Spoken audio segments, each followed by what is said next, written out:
Okay, so I have been kind of rough on a Ryobi mower, and I did this kind of on purpose, but only one person caught any kind of error in my video,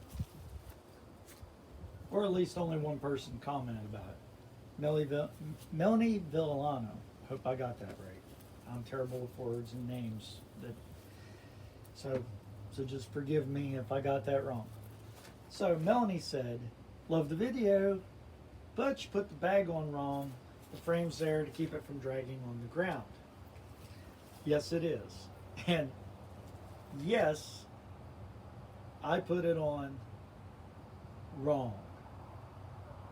Why? Because I wanted the bag to drag on the ground.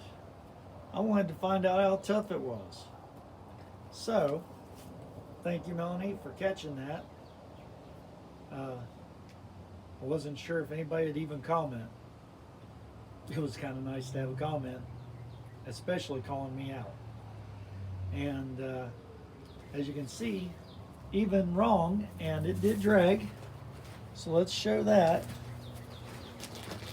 Right there, you can see that there's dark spots or light spots on there where it dragged. It dragged. Now, I used it for about 3 weeks like this. I also went through 24-inch tall grass, part of a hayfield, over holes, through sticks, pretty much everything you're not supposed to do with a mower. And besides wearing down the battery a couple times, and let me try to raise this just slightly. And other than that, it did a great job. I still stand by this mower a month later, or practically a month later. I'm not even sure now. I've lost track. But so, as you can see, the frame and the bag was on wrong. So we're going to install this correctly. And I have never done this. I don't mow. I'm not a mowing type of person. Don't really care for it. Never did.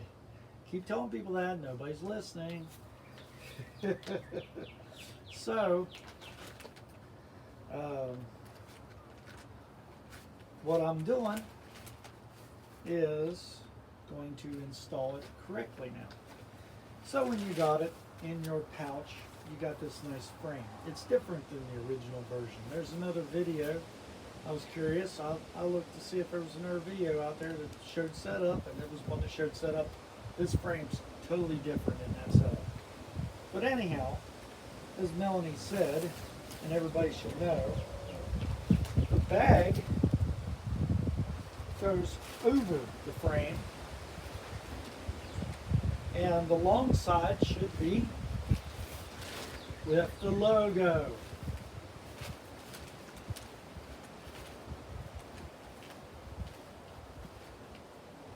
And Ryobi made this kind of simple, because unless you're just really stubborn and do something stupid like take a pair of scissors or knife or something and cut this on one of the other ends are too long to go in this position. They just are. So that much I had right, other than the fact that it was under the rod so that it would drag. Now, then you just walk your way around. Okay, trying to do this on a video is harder than it looks. You just walk the bag around. At least that's what I would think it would do. Now, I'm going to try to loosen the front for a second just to get this one on here, because it is very, very stubborn. Now it's got to be in the bag, right? Right. It's got to get on there. As you can see, it's not going on.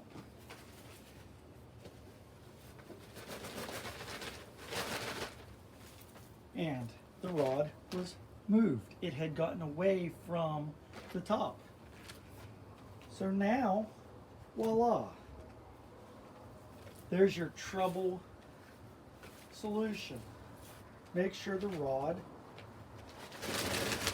stays loose on the bag, and continue to walk your bag around the frame. Okay, why am I showing you this?